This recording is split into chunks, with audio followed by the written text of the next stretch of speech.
Si ibu mertua jahat membawa menantu bodoh ke belakang gunung. Lalu dia menipunya dengan mengatakan bahwa anak perempuannya menunggu di depan, mendorongnya untuk segera pergi. Tanpa disangka, si menantu bodoh hanya berjalan 2 langkah kemudian berhenti. Karena di depannya hanya ada tebing curam. Tidak ada jalan ke bawah, sayang. Sang ibu mertua langsung mendorong menantunya ke bawah. Anak laki-laki yang bersembunyi di belakang.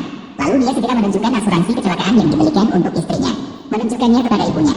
Berpikir bahwa begitu istri bodoh itu mati, mereka berdua bisa mendapatkan premi besar ini. Tanpa mereka sadari, wanita yang jatuh dari gunung itu sebenarnya tidak mati. Bahkan dia naik ke becak. Pemilik becak tidak menyadari ada orang di belakang.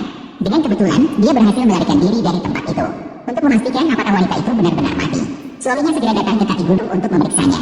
Namun yang dia lihat hanyalah genangan darah di tanah. Tidak ada bayangan istri yang ditemukan sama sekali. Pria itu sangat marah. Tanpa disadari di masa depan, dia akan membayar mahal untuk tindakannya. Sisi lain, beberapa mahasiswa sedang bermain di pinggir jalan di kota. Tiba-tiba terkejut oleh kulit pisang yang dilemparkan dari tong sampah. Terkejut karena penasaran. Gadis itu perlahan mendekat untuk melihat. Hahaha. Gadis bodoh marah setelah ketakutan oleh orang bodoh. Langsung meminta teman untuk mengeluarkan orang bodoh dari tong.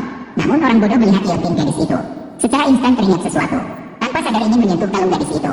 Tidak disangka seorang pria mengambil batu bata. Langsung memukul orang bodoh pingsan. Melihat kekacauan, beberapa orang ketakutan lari. Gadis itu tanpa sadar. Orang bodoh itu adalah ibu kandungnya. Ternyata sudah 10 tahun yang lalu. Wanita dan putrinya ditangkap bersama oleh musuh. Melihat penindas akan membunuh putrinya. Saat yang genting, wanita mengambil batu dan melukai penindas.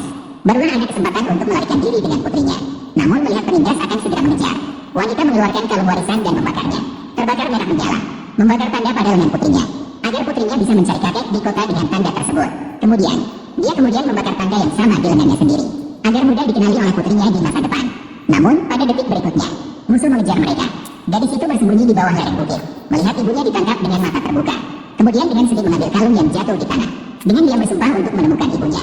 Sisi lain, wanita yang ditangkap dijual oleh penindas ke pegunungan, menjadi istri petani. Namun, wanita itu selalu ingin melarikan diri. Mertuanya segera memberinya pelajaran, bahkan merusak wajahnya dengan kejam, sehingga orang lain tidak akan bisa mengenalinya.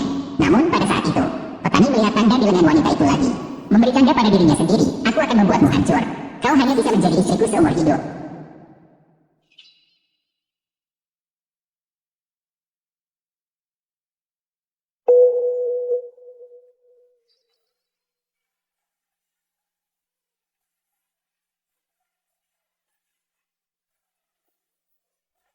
Tidak jelas. Juga menjadi tidak jelas. Di bawah perlindungan. Hutan kacang ajaib.